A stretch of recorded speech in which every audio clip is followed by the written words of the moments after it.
Hello, we continue on briquette charcoal making. Today we are looking at gathering raw materials and what are the materials needed for you to do what is called briquette charcoal. So we have got varieties of briquette materials, raw materials. As we say that you can use any waste, like as you can see on this picture, we can use, there is, here there is grass, there are sawdust, there are peppers, and also there is clay. So these are the materials that can be used for briquette. Now let's go in details looking at what can be used in briquette manufacturing. So we have got different types of material that is supposed to be used. So basically, the material that is used in briquette making, we have got two types of materials, which are the binders and also the what is called the fuel. So when we talk about the fuel, we are talking about those things that burns. Then the binder is what makes the fuel, which binds the fuel. So this is what we are going to look at when you are looking at, when you are preparing the briquette raw material. You have to consider these two types of the material. They are the fuel and also the briquette, or the binders. The binder is there to hold the briquette. So briquette raw materials are typically collected and prepared from various sources, including number one, agricultural waste. So crop residues, corn cobs, wheat, straw, and net shells, and fruit pits. So when we look at the agricultural waste, we are talking about the groundnut shells. Those when you have removed the groundnut inside that groundnut seed, then what remains can be used. Then again, when you look at the corn cobs, when you remove the maize out of the cob, now that shell, that cob that remain can be used. Also, like those waste that comes from rice and also wheat, so we can use that.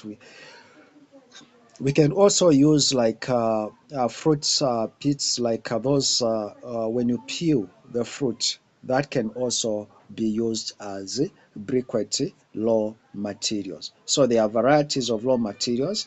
Then when it comes to the forest waste, we can use the sawdust. So sawdust can be used as to make briquette. Then we can also use the wood chips, like those things that comes out of the skin of the wood.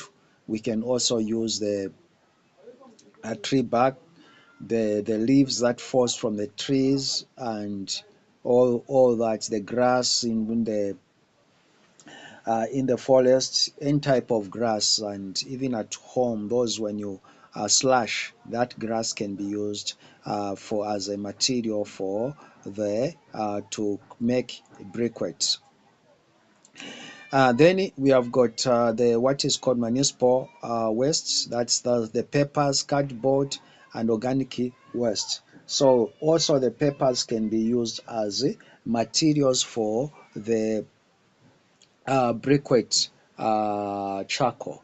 So you can collect the papers and also turn them into briquette, so that they may be able to assist as the raw material for briquette.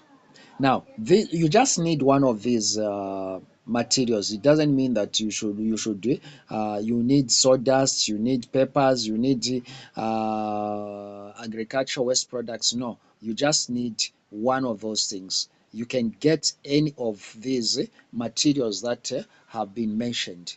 Then there are also industrial waste, which is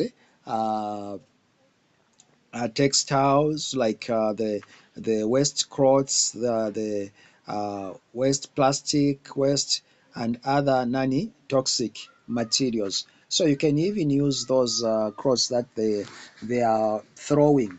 You can also turn them into briquette. Those the cloths, old cloths, you can pick all those cloths also, they can be used in briquette. So now we can see this lady. She's gathering the material, briquette material. So you can see those uh,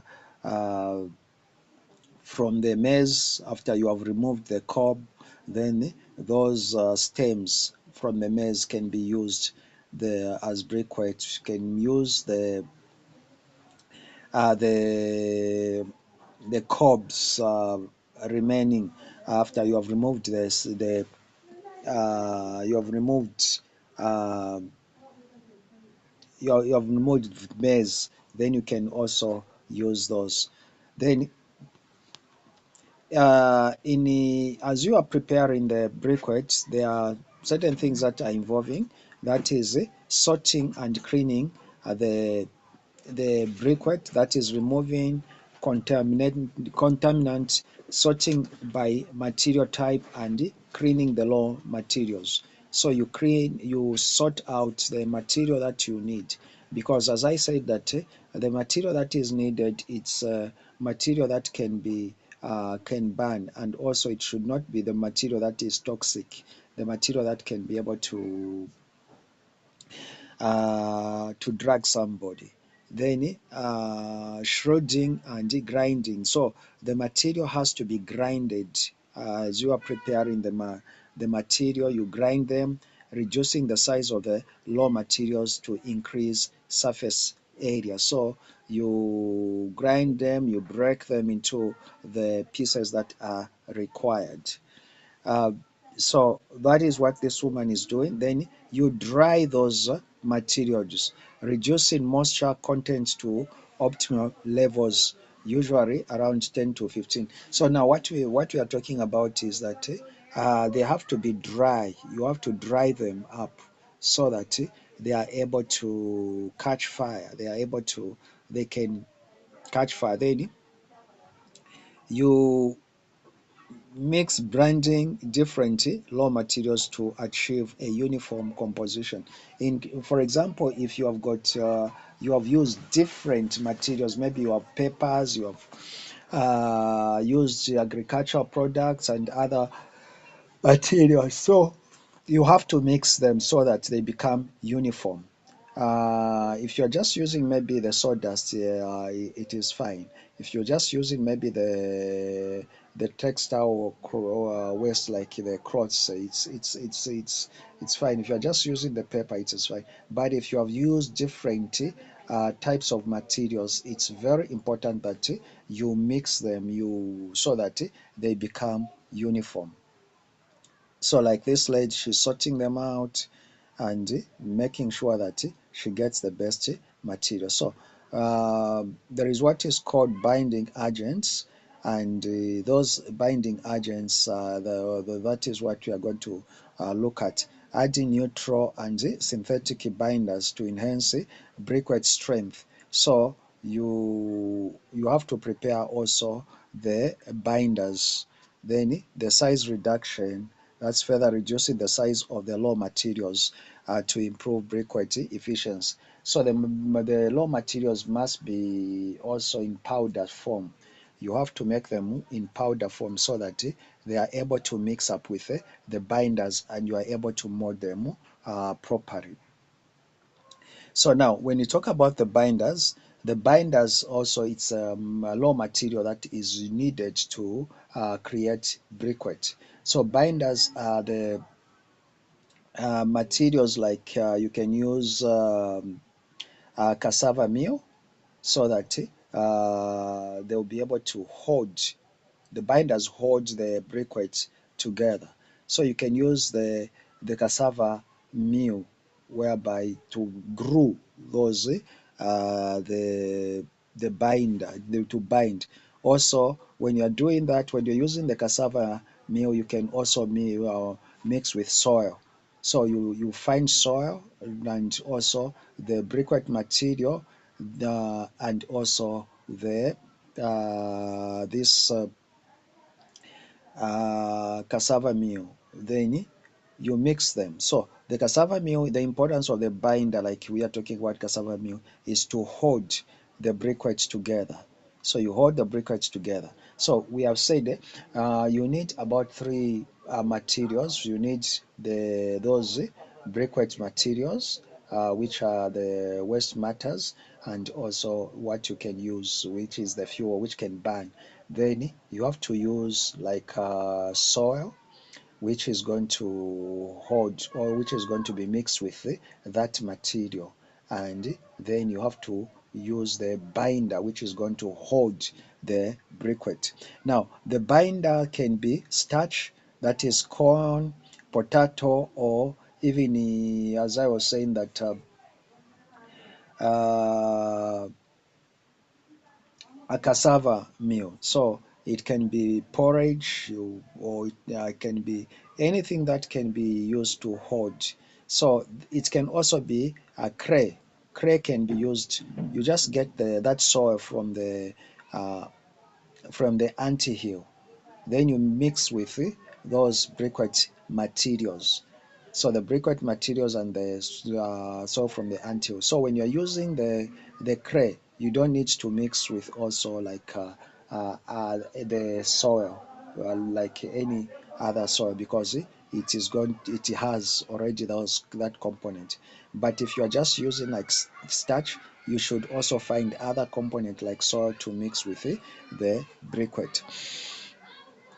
And also you can use lime also to hold the briquette. You can use lime. Then molasses, it can also, like those sugarcane wastes, they can be also used as binders. So if you're using molasses, you're using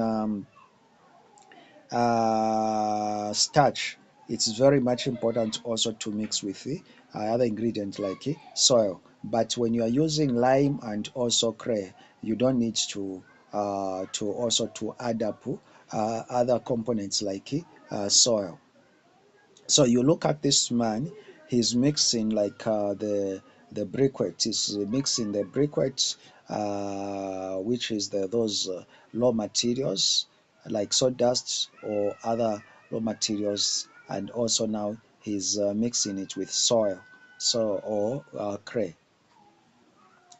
Then you can use sugar cane juice, um, natural polymers, synthetic, like natural polymers. We are talking about gums and other things that can be able to hold. So when we talk about the binders, it can also be the alcohol. There are those um, worst things, like when you are making like